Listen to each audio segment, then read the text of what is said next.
నమస్కారం అండి. రీసెంట్గా మొన్న 22వ తారీఖు మార్చి నెల సాయంత్రం పూట ఒక రిపోర్ట్ రావడం జరిగింది. దాంట్లో దూదేకల కాజావలిని అతన్ని రోకల మండతో తల మీద కొట్టి ఇక్కడ ఈ వైపు ఈ నరం కత్తితో కట్ చేసినట్టుగా అనిపించింది. అతను మంచం మీదనే పడి చనిపోయాడు. తర్వాత అతని మీద అటాక్ తర్వాత మళ్ళా వీళ్ళ వదిన మీద కూడా అదే వీధిలో ఉండే వాళ్ళ మీద అటాక్ జరిగింది. సో ఆ తర్వాత విచారించినప్పుడు వాళ్ళ సొంతం ఏదైతే ఎవరైతే అల్లుడు ఉన్నాడో ఆ అల్లుడే ఈ హత్యా ప్రయత్నానికి పాల్పడ్డాడని తెలుసుకున్నాం. సో అతని పేరు యాక్చువల్గా అతను కొమరోలు ముద్దాయివి, కొమరోలు మండలం, అతని పొట్టిరెడ్డిపల్లి. కరిష్మా అని ఈ రాజా హుస్సేన్ అని వాళ్ళ అమ్మాయితోటే మొన్న జనవరి 24వ తారీఖున పెళ్ళయింది వాళ్ళిద్దరికి. సో పెళ్ళైనప్పటి నుంచి కూడా ఎవరైతే ఇప్పుడు ఈ హత్యకు పాల్పడ్డ పీరావలి ఉన్నాడో వాళ్ళ అమ్మ ఇతను కలిసి ఆ అమ్మాయిని సరిగా ట్రీట్ చేయట్లేదు సరే అని ఒక దాంతో ఆ భార్యాభర్తల మధ్య గొడవలు అంటూ వచ్చినాయి. గొడవలు వచ్చినప్పుడు ఈ పెద్ద మనుషులు 2-3 పర్యాయాలు రావటం, పంచాయతీలు చేయటం జరిగింది. ఈ గ్యాప్ మెయింటైన్ చేసుకునేటప్పుడు రంజాన్ వచ్చింది. ఈ రంజాన్కి వచ్చేసరికి ఆ రంజాన్కి ఆ అబ్బాయిని పిలవడం జరిగింది. ఇక్కడికి పిలిచి ఆ రంజాన్కి వచ్చి ఒక 2-3 డేస్ ఇక్కడే ఉన్నాడు, అత్తగారి ఇంట్లోనే ఉన్నాడు. ఉన్న తర్వాత దానికి హత్యకు ముందు ఆ అబ్బాయిని అందరూ పెద్ద మనుషులంతా కూర్చొని అత్త మామ తర్వాత ఇప్పుడు ఎవరైతే చనిపోయాడో అతని పేరు కాజావలి వీళ్ళంతా కలిసి అతన్ని నీ భార్యతో సరిగా సంసారం చేసుకోకపోతే ఇబ్బంది పడతామని కొంచెం హార్ష్గా మాట్లాడటం జరిగింది. కొంచెం గట్టిగానే మాట్లాడాడు. దీని మీద అతను అఫెండ్ అయ్యి సైలెంట్ అయిపోయాడు. అఫెండ్ అయిన తర్వాత యాక్చువల్గా ఒక క్రిమినల్ మైండ్ ఎలా ఉంటుందో ఎవడు గెస్ చేయలేం కదా.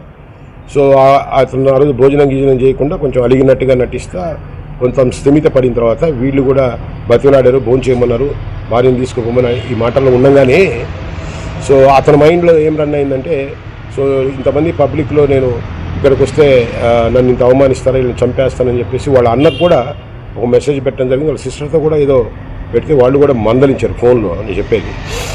తర్వాత ఆపర్చునిటీ టైం దొరకంగానే సో ఈ కాజావలిని పడుకో ఉంటే అతని మీద ఈ వెయ్యిని కట్ చేసి ఇక్కడ పొడిచి తల మీద రోకల బంటకల్లా కొట్టి మళ్ళా యాక్చువల్గా తమ్ముడు ఇతనే కొంచెం గట్టిగా మందలించాడు. ఆ తర్వాత వాళ్ళ మావైన రాజా హుస్సేను ప్లస్ అత్త నూర్జహాన్ ఇంటికి వెళ్ళాడు ఇక్కడ మర్డర్ చేసి.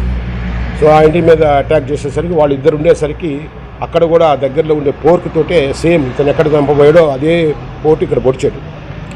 సో వాళ్ళు ఇద్దరు ఉండారు కాబట్టి ఆ పెనుగులాటలో ఎస్కేప్ అయిపోవటం జరిగింది. సో ఈ ఇన్సిడెంట్ జరిగిన తర్వాత మా ఎస్పీ శ్రీ హర్షవర్ధన్ రాజు గారు ఈ కేసుని చాలా గట్టిగా తీసుకుని ఇమీడియట్గా ఈ కేసులో ముద్దాయిని అరెస్ట్ చేసి కేసుని ఒక లాజికల్ కంక్లూజన్ తీసుకురావాల్సింది గట్టిగా ఇన్స్ట్రక్షన్ తీయడం జరిగింది. ఆ రోజు నేను కూడా వచ్చి ఎస్ఐ లేడనుకుంటాను, సిఐకి మరియు ఇన్ఛార్జి ఖమ్మం ఎస్ఐ ఉన్నాడు. సో వాళ్ళకి ఇచ్చి దీన్ని సిస్టమేటిక్గా ఇన్వెస్టిగేషన్ చేసి ఈ రోజున ముద్దా అయినటువంటి పీరావలిని సక్సెస్ఫుల్గా అరెస్ట్ చేసి ఈరోజు రిమాండ్ చేయడం జరుగుతుంది. ఈ కేసులో మనం తెలుసుకోవాల్సింది ఏంటంటే క్రిమినల్ మైండ్ అనేది యూట్యూబ్లో ఎలా ఉంటుంది, దాన్ని ఒక్కసారి ఎంటర్ అయిన తర్వాత ఒక మనిషిని చంపటం ఎలా అనేది వాడు యూట్యూబ్లోనే మనం సెర్చ్ చేసి ఆ సెర్చ్ హిస్టరీ కూడా తీసుకున్నాం, చంపటం ఎలా అని. సో అక్కడ ఉండే ఒక టెక్నికాలిటీతో తీసుకొని దీన్ని జగులార్ వెయిన్ అంటారు. ఇది మీకు ఐడియా ఉందో లేదో, ఈ బ్రెయిన్కి పోయి ఇక్కడ అటాక్ చేయటం అంటే మనకు హలాలు చేస్తారు చూడు. సో అక్కడ రక్తం పోతే ఏదో దోషం పోద్దని ఒక సెంటిమెంట్ కూడా ఉంది ఇస్లాంలో. సో అట్లాగే ఒక జంతువుని వేటాడినట్టు ఆ రోజు ఇక్కడ కరెక్ట్గా కట్ చేయటం జరిగింది. సో స్పాట్లోనే చచ్చిపోవడం జరిగింది. సో యాక్చువల్లీ బేసిక్గా ఆ క్రిమినల్ మైండ్ ఒక అవమానం అతను తీసుకోలేక అంత హేస్టీ ఆలోచనకు వచ్చి అది కనీసం ఆలోచన కూడా ఇది కూడా లేకుండా సొంత బంధువుల్నే బలి తీసుకోవటం అనేది ఈ కేసులో విచిత్రం. సో ఈ కేసులో బాగా పనిచేసిన బీవీపేట ఎస్ఐ అలాగే సిబ్బంది అట్లాగే సిఐ మల్లికార్జున అందరికి కూడా ఎస్పీ గారి తరఫున శ్రీ హర్షవర్ధన్ రాజు గారి తరఫున వీళ్ళందరినీ కూడా మనస్ఫూర్తిగా అభినందిస్తున్నాను. Thank you.